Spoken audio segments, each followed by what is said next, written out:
নমস্কার। গোপা গঙ্গোপাধ্যায় আমাদের নতুন মুখ্যমন্ত্রী, ক্যাবিনেট মিনিস্টাররা দায়িত্ব নিচ্ছেন,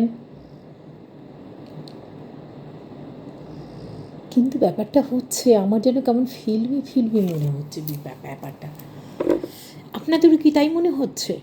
আমার কিন্তু মনে হচ্ছে এই অনিল কাপুরের নায়ক সিনেমাটার কথা মনে পড়ছে, কিংবা মিঠুন চক্রবর্তীর ফাটাকেষ্ট। ভেবে দেখুন, আপনাদেরও হয়তো মনে হচ্ছে, কারণ আমাদের মুখ্যমন্ত্রী শুভেন্দুবাবু দায়িত্ব নিয়েই অগ্নিমিত্রা পল দিদিমণি দায়িত্ব নিয়ে যা যা করে বেড়াচ্ছেন না, কি বলবো। মানে কোন খবরটা ছেড়ে কোন খবরটা দেখবো, কোন খবরটা নিয়ে বেশি ভাববো আর কোন খবরটা নিয়ে কম ভাববো, বুঝতেই পারছি না। পশ্চিমবঙ্গে এতকাল ধরে ভাবতেই পারিনি বেআইনি বাড়ি ভাঙার জন্য বুলডোজার ব্যবহার হতে পারে।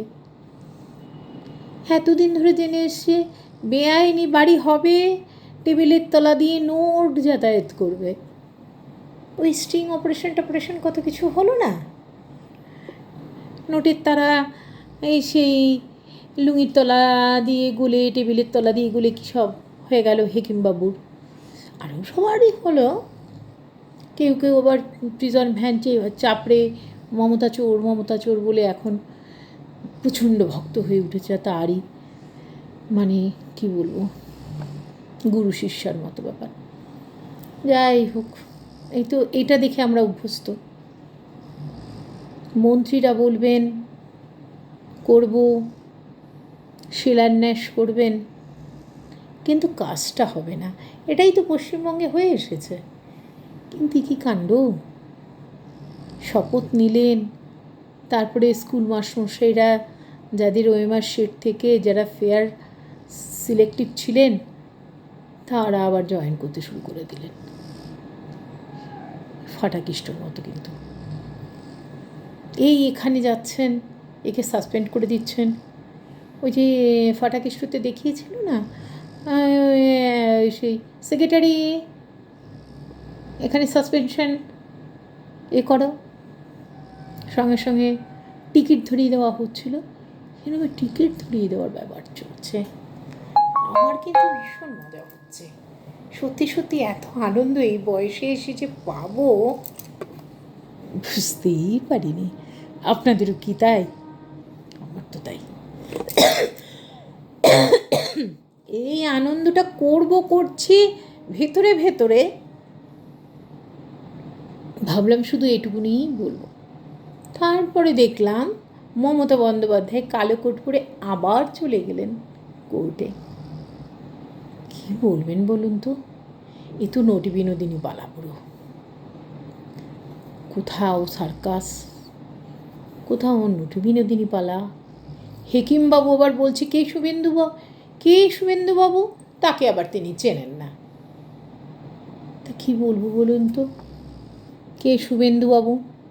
উনি পশ্চিমবঙ্গে বাস করে পশ্চিমবঙ্গের মুখ্যমন্ত্রীর নাম জানেন না এখনও, বোধহয় পৌরসভার না, তা তো দায়িত্ব ছেড়ে দিয়ে এমএলএ হয়ে দাঁড়িয়েছেন, এখন বিধায়ক জানে না মুখ্যমন্ত্রীর নাম। এসআইআর নিয়েও কালো চাদর চাপিয়ে মমতা ব্যানার্জি গিয়েছিলেন সুপ্রিম কোর্টে ব্যাপারটাকে ক্যাচাতে গিয়ে নিজেই কাটিং হয়ে ফিরে এসেছেন। আজকের অবশ্য লাস্ট খবরটা যখন আপনাদের সঙ্গে কথা বলছি আমার জেনে ওঠা হয়নি, ওখান থেকে চড় খেলেন না থাপ্পড়টা খেলেন কষিয়ে।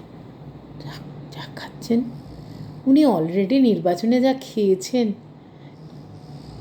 একেবারে সুগার ওনার সেরেই গেছে তেতো। তারপরে নতুন করে কি খাবেন বলুন? এখন যদি আবার কিছু খান, এক্সট্রা পাওনা। যা হোক, এখন ভীষণ দুটো বিষয় নিয়ে টেনশনে আছে। একটা হলো শুভেন্দুবাবুর পার্শ্বচর সচিব তার মৃত্যুটা তো অনেক কদিন হয়ে গেল, কিন্তু এখন অবধি শুটার টুটার যাই বা ধরা পড়লো, তা থেকে মূল মাথা অবধি কিন্তু পুলিশ এখনও পৌঁছোয়নি। পুলিশ পৌঁছচ্ছে না, পৌঁছোতে চাইছে না, না সত্যি পৌঁছতে পারছে না, এটা একটু ধন্দে রয়েছি। কারণ এই ধন্দগুলো আমাদের মনে এখনও রয়েছে না।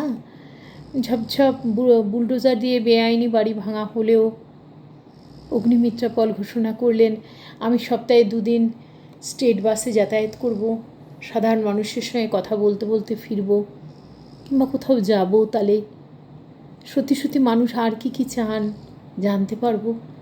শুনে আমি আপ্লুত হয়ে গেলাম। এই সমস্ত ঘটনার ধাক্কার মধ্যে এইটা ঠিক আমি মাথা খাটিয়ে বার করতে পারছি না স্ট্র্যাটেজিটা কী। আর আমরা তো খারাপটাই দেখতে অভ্যস্ত, নেগেটিভিটিটা আমাদের চতুর্দিকে এমনভাবে ছড়িয়ে আছে না। সত্যি কথা বলতে পজিটিভ জিনিসটা, পজিটিভ থিঙ্কিংটা একটু দেরিতে আসছে। যাই হোক, এটা দেখতে থাকতে হবে। আর একটা জিনিস, সেটা হলো অভয়ার কেসটা সলভড, এটা দেখার জন্য না, আমি একটু অসুস্থ মানুষ, হার্টের প্রবলেম আছে, যাই হোক আমি ঈশ্বরের কাছে প্রার্থনা করি আমি মরে যাওয়ার আগে যেন এই সব নেতা টেতা আছেন জলপাইগুড়ির দিকে, তাদের ছেলে এরা যেমন মুখ্যমন্ত্রীর কোটায় ডাক্তারি পড়ে আবার ফার্স্ট সেকেন্ডও হয়েছেন, কিন্তু ডাক্তারি হিসেবে নাম করতে পারেনি। তারপরে আবার মুখ্যমন্ত্রীর কোটায় এমডি পড়ে গোল্ড মেডেলও পেয়েছেন। তবে তিনি প্র্যাকটিসটা করেন না। 3টি বিয়ে করেছেন, 3টি ডিভোর্স হয়ে গেছে। এখন কাজ হলো হসপিটালে একটা বাপ নেতা, তাই চাকরি হয়েছে, সেখানে ওই নার্স আছে, আরও জুনিয়র মেয়েটি আছে, তাদের উপর মুরলি মাতব্বরি ফিজিক্যাল অ্যাসাল্ট করা, এই কাজগুলো তো চলছে। এখন যদি একটু বন্ধ হয়ে থাকে, যাই হোক আমি নামটা করব না, কারণ আমি চাই তাকে একটু ধরে খুব কঠোর কিছু একটা শাস্তি দিক। এই অভয়া কেসটার মধ্যে সেও আছে, তারপরে ওই যে ডাক্তার অভিকবাবু আছে, এখন আর নামগুলো বলতে খুব একটা ভয় পাই না, একটা সময় ভয় পেতাম। অভয়া মঞ্চের সঙ্গে একদম ওতপ্রোতভাবে জড়িয়ে গেছিলাম, রাস্তায় অসুস্থ শরীর নিয়ে ওদের সঙ্গে পড়ে থেকে বুকে জড়িয়ে ধরে সন্তানের মতো। শিখে দেখলাম কেবলই ফাঁকিময়। সিপিএম, আরএসপি আর তৃণমূলের একটা লিখিত ড্রামা ছেলেরা করে যাচ্ছে। উপবাস, সালাইন, কষ্ট পাচ্ছে, ছোট ছোট মেরি ছেলেরা যারা অত্যন্ত মেধাবী, কি সুন্দর করে তাদের বলির পাঠার মতো মস্তিষ্ক ধোলাই করে কেমন সুন্দর ড্রামাবাজিটা চলছে। আমার তো বুড়ো পাকা মাথা, এককালে আবার রাজনীতিটা একটু বুঝি, তাই আর শেষে পিটটান দিলাম, এদের সঙ্গে থাকা যাবে না। প্রথম দিকে বুকে জড়িয়ে ধরে বলেছিলাম যে ঈশ্বর বাড়াইকে বলেছিলাম, আমার ছেলেগুলো কবে উদয়ন পণ্ডিত হয়ে গেল রে, এত বড় হয়ে গেল যে এত বড় লড়াই করছিস। পরে দেখলাম আহারে, করছে ওরা লড়াই অন্যের লেখা স্ক্রিপ্টে। ওরা যাচ্ছে বটে নবান্নে, যাওয়ার স্ক্রিপ্টটাও অন্যের লেখা, ওখানে গিয়ে কী হবে সেটাও স্ক্রিপ্টটা অন্যের লেখা, মানে ব্যানার্জি পরিবারের লেখা। তা আবার আজকে একটা নিউজ চ্যানেলে দেখলাম যে শুভেন্দুবাবুকে শায়েস্তা করতে না পেরেই তার সচিবকে, সহকারীকে মারার জন্য আমাদের যুবরাজের একটা বিশাল হাত আছে। যাক, এইসব নিয়ে আলোচনা করে লাভ নেই। এই সেই আবার দেখলেন নেগেটিভ কথার মধ্যেই ঢুকলাম, বলতে চাই না আমি এসব এখন। তবে পশ্চিমবঙ্গে এখন যা যা ঘটছে তার জন্য বাঙালি এতটার জন্য প্রস্তুত ছিল না, কিন্তু সত্যি তে বাঙালির আনন্দের সীমা রাখার জায়গা নেই।